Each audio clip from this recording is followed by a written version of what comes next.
अस्सलाम वालेकुम स्टूडेंट्स। तो हमारे ये फंक्शन के टॉपिक्स पर हमारी बात हो रही है।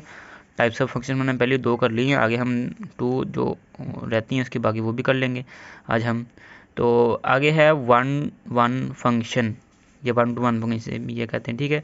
1 to 1 फंक्शन वो होगा जिसमें जो सेट ए और बी दोनों करेंगे मैपिंग 1 to 1। देखिए लफ्ज़ का मतलब लिखा हुआ है 1 to 1, ठीक है। इसकी जो डेफिनेशन होगी, इसकी ये डेफिनेशन होगी, if are distinct element of, ठीक है, distinct of set A has distinct element of set B, ठीक है। इसका मतलब क्या हुआ, इसमें जो डिस्टिंक्ट एलिमेंट सेट ए के होंगे और सेट बी के भी डिस्टिंक्ट एलिमेंट होंगे। इसको मैं एग्जांपल समझा रहा हूँ, एग्जांपल से ज़्यादा चीज़ समझ आती है, डेफिनेशन ना कन्फ्यूज करती है। तो ये देखें 1 2 3 ले लिया, इधर ले लिया ए बी सी, ये वाली 1 to 1। देखिए सिंपल सी बात है, 1 1 का मतलब जस्ट 1 1 के साथ मतलब ऐसे मैपिंग होनी चाहिए। एक फंक्शन की एक एलिमेंट की एक एलिमेंट के साथ बी के साथ, एक एलिमेंट की एक एलिमेंट के साथ, इसकी भी इसके साथ, इसकी भी इसके साथ, ये आपके पास कौन सा होगा, ये 1 1 फंक्शन होगा, ठीक है। ये वाला हमारे पास कौन सा होगा, 1 1 फंक्शन होगा। इसमें एलिमेंट नीचे बच भी सकता है, नहीं भी बच सकता, ठीक है।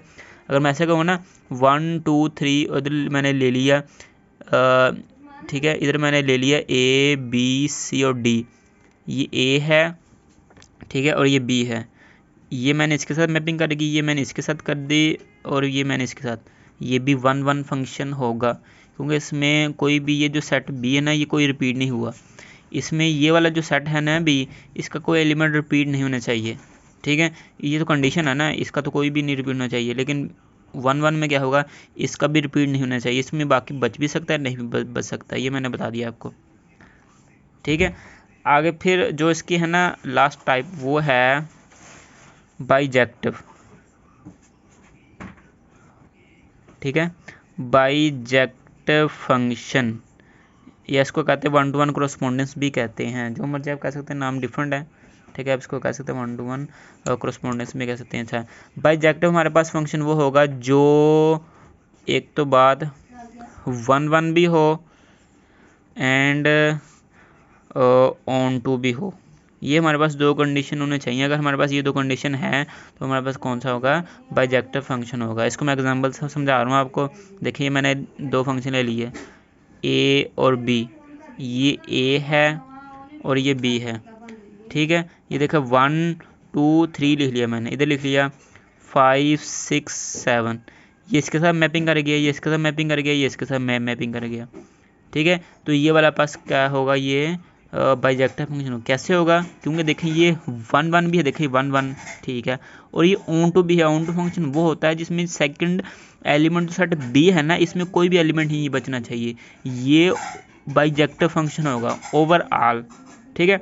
ये वैसे 1 1 भी है, ठीक है, और ऑन टू भी है, लेकिन पेपर में अगर एमसीक्यू है तो उसमें से कोई एक होगा, सारे इकट्ठे नहीं होंगे, ठीक है। पेपर में कोई एक एमसी होगा, सारे वो ऐसे ना होगा तमाम के तमाम उनसे ठीक हो। या फिर वो ये दे सकता है क्या ये 1 1 है, क्या ये ऑन टू है, ठीक है, और क्या ये बाइजेक्टिव है। फिर चौथा ऑप्शन देगा ऑल ऑफ दिस, फिर आपने ऑल ऑफ दिस पर करना टिक, ठीक है। तो ये हमारे पास होता है बाइजेक्टिव फंक्शन। इसमें कोई भी कन्फ्यूजन हुआ मसला आप हमें कमेंट के ज़रिए पूछ सकते हो। अल्लाह हाफिज़।